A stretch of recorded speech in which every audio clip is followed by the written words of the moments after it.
it from here, this way. So already we're creating an X shape between the hips and shoulder. There's separation already in the backswing. Now remember, these guys start this while this is essentially still going back. Hey golfers, and welcome back to my YouTube channel. In today's video, we're going to be taking a look at the downswing, and in particular the transition, what triggers it, what are the best in the world doing, the elite and the low handicap. They all share a common thing in this downswing. We're going to look at what that is today, and also, as always, a really simple drill to help incorporate that into your own game. So before we get started, let me know in the comments where you're watching from, and if you could, please don't forget to hit the like button, hit the subscribe button, and let's go. So we're going to get into a little bit of detail here today, talking about what these guys do. As the club is coming back to complete the backswing, they have already started the lower body into the downswing. So as we go up, the lower body is already starting before the backswing's even completed. Okay, we're going to see that from a lot of very, very good golfers. Okay, what do we traditionally see from, say, high handicap, mid handicap, or just club golfers? We're going to see more of top rather than starting the lower body before the backswing completes. We're going to see a lot of upper body working too quick into the downswing.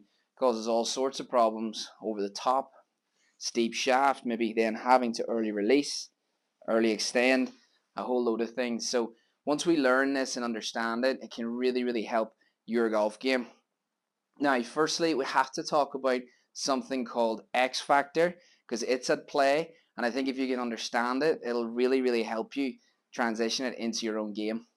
So for this, I have two alignment sticks. Now, you've probably seen this yourself before in other videos, but I'm not suggesting you have to try this. This is not the drill portion of this video. This is more of a visual to help you understand exactly what these guys are doing and how we can try and do that in our own game. So number one alignment stick through the front two belt loops, and this one across the shoulder. Now remember, we talked about X factor. What does that mean? You might have heard of it, maybe not sure what it means. We're going to explain it and see how we can use it in our swings. So I set up both the hip stick and the shoulders are the same. You can see here. Now as I go to the top of the backswing, my shoulders turn 90, hips 45. Show you it from here, this way. So already we're creating an X shape between the hips and shoulder. There's separation already in the backswing. Now remember, these guys start this while this is essentially still going back. So if you want to get the two sticks, try this. As you go back and before you complete your shoulder turn, start to let the hip portion go before this is completed. That way. So here, hopefully you can see the difference on that. If you watch my back to the target video, you'll see how this creates separation between what our upper body and lower body is doing. This way. So you can imagine then, these guys are in the top, club still going back, and this starts to fire before this completes. Okay, that is going to create this X factor. So we're making that bigger in the downswing. I go here, this goes, this stays, and that X is getting bigger. Okay, I know it's a little bit tricky to understand this.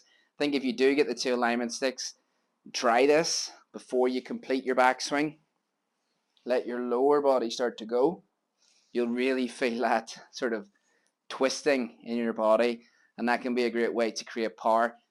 Not only power, watch what happens. I go to the top. What do I see from most golfers? Remember, shoulders have moved 90. These have moved 45. They will throw the club at the top. Again, this early releasing, the casting, the over the top, losing power, efficiency. We're going to see these shoulders catch up very quickly to the hips. Now there's no X going on there. We need that separation. And what we're going to look at in our drill is how to get these hips to that position before we complete the backswing. Okay, so let's get into the drill and see how you can apply it in your own practice. Now, I know this is a little bit of a tricky one, and I'm more than happy to answer any questions you have in the comments. If you're not sure of something, I can do more videos on this, but I just believe it's such an important thing. What I like to do for you guys is obviously look at how I can help you for one, but also what is the commonalities, what are the trends between the best in the world or the better players versus beginner and everything in between. So this is definitely a big one that we're going to see all of them do. So it may as well make sense for us to do it as well. Okay, so how can we do it? Remember, the key here for this downswing transition is before we finish the backswing, we need the hips to start to go. Okay, so we want to scale this up in terms of a drill. And what I want you to do, this is called squat to square. So we're going to go to the top of our swing here. Remember, 90 shoulders, 45 hips. What I want you to do is leave the shoulders as they are, leave the club as it is, and you're going to squat, get your hips square. See that? So I'm leaving them up. I'm not moving everything together. Remember, that's the bad one. We're going top, squat, till my hips are square. Okay? Now, in terms of this as well, you want to just reference your left arm when you're doing this drill. You'll notice that I'm squatting to the point where the left arm gets parallel to the ground. Okay? It's not physically possible to squat the square and completely leave everything as it is up here. I just don't want you to actively try and do anything with your hands and arms or shoulders. They will naturally move anyway. So we do it here, top, squat to square, left arm parallel to the ground.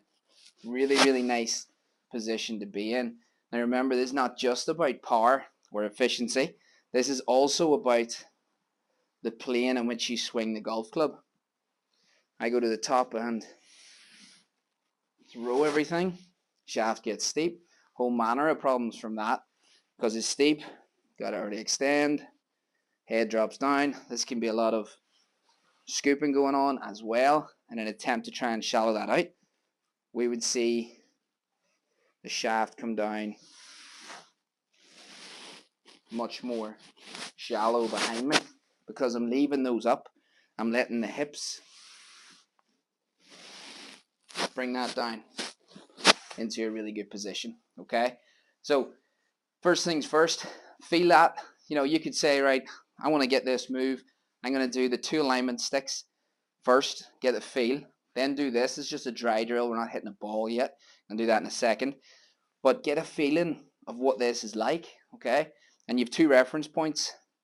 Top, squat to square, left arm parallel to the ground, okay? Now, once you get that feeling, I want you to start hitting some soft shots like this. If you have a net at home or go to the range, and don't worry, as you know if you've watched my other videos, you don't worry where it goes. You're trying to feel the movement pattern first. So top, squat to square, feel that. And from here, just give it a little pump and hit. Start chipping balls down.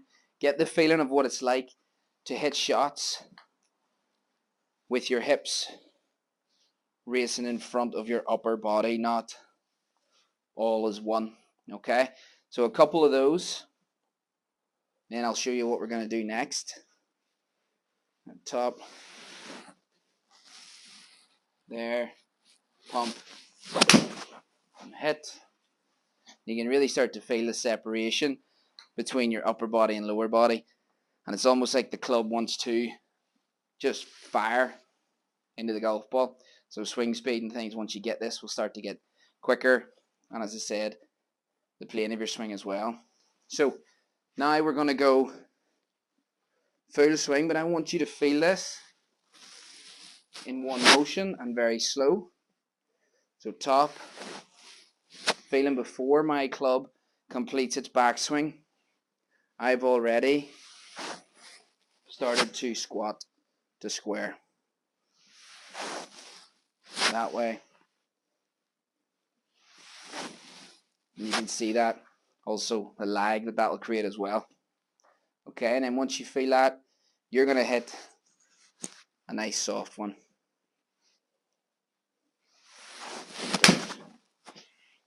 You start to let that lower half go before you complete the backswing. Okay, guys? Really, really good drill. Follow that process, though. Don't dive in and go, oh, sweet, got a square. Brilliant. I'll do that. Here, bang, and no good. You got to feel it, build it up. Do the 2 sticks. Get the feeling of the dry drill. Then start hitting some little shots from that pump drill. And then through into some slow ones trying to put it all together. And then once you feel confident enough and you've ran through all that, you can go, you have my permission then to hit one full speed. Okay, guys, as always, thank you so much for watching. If you enjoyed this video, please don't forget to hit the thumbs up button, hit the subscribe button. Let me know where you're watching from in the comments. And as always, thank you so much for your support. See you soon.